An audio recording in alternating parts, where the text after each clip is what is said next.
বাংলাদেশ শ্রীলঙ্কার প্রথম test draw হয়েছে।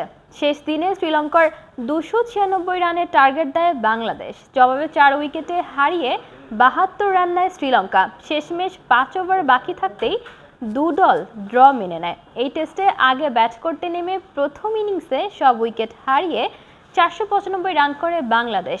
জবাবে শ্রীলঙ্কার সব উইকেটে হারিয়ে 485 রান করে। এতে মাত্র 10 রানের লিড পায় বাংলাদেশ।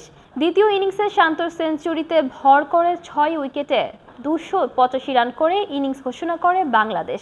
তাতে শ্রীলঙ্কার টার্গেট দাঁড়ায় 296 রান। শেষ দিনের 37 ওভার খেলা বাকি তখন। ব্যাটিংয়ে নেমে 32 ওভারে 4 উইকেটে 72 রান নেয় শ্রীলঙ্কা। তখন খেলা বাকি আরও 5 ওভার।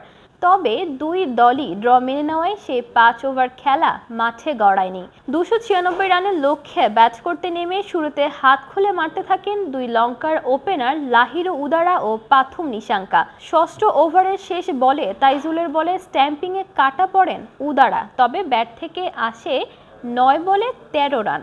এরপরের ওভারে দ্বিতীয় বলে নাইমের বলে ক্যাচ আউট হন আরেক ওপেনার পাথুম নিশাঙ্কা। সাজঘরে ফেরার আগে 25 বলে 24 রান নেন তিনি।